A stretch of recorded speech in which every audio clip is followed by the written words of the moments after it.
Как православието оправдава това? Казват ма, че свещта символизира Христос, светлината на света. Йоан 8:12. Добре, придават символика, топлината, любовта, пламъкът, душата, восъкът, жертва. Тречие на учението твърди, че свещите дочка съпровождат.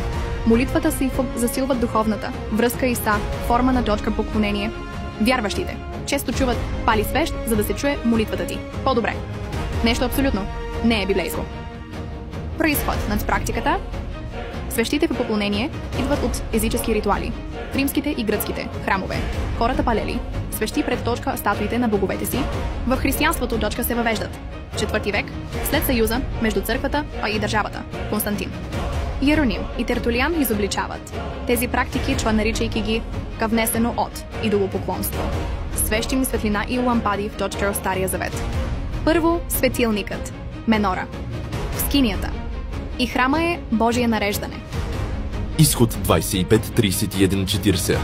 Бог заповядва на Мойсей да дочка направи златен светилник с 7 разклонения, който да свети ден и нощ в светилището. Левит 24:1-4. А Аарон и синовете му трябва да го поддържат с чисто маслиново дочка масло.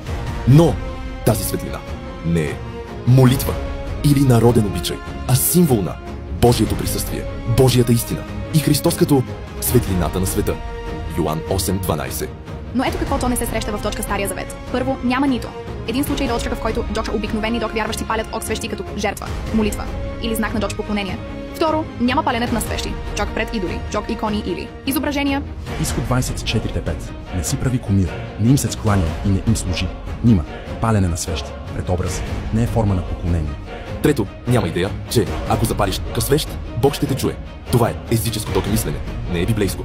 Няма никъде дочка в Новия завет. Дори един случай, където вярващите палят свещи като част от поклонението си. Йоан 4:23-24. Истинските поклонници ще се покланят на Отца с дух и истина. Бог не търси дочка ритуални действия, а сърдечно поклонение. Деяния 17:24-25. Бог не обитава в ръкотворни храмове, нито всичко обслужва от човешки ръце, като че ли има нужда от нещо. Матей 6:6. А ти, когато се молиш, влез в скришната дочка си стаичка. Исус не каза запали свещ, а се моли в тайно. Римляни 12:1. Представете телата си в жертва жива, свята, благоугодна дочка на Бога.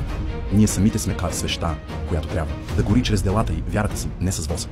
Истината според Словото, Бог не се впечатлява от восък и пламък. Истинският пламък е вярата, любовта и то животът на дочка вярващия, посветен на Господ Исус Христос. Амин.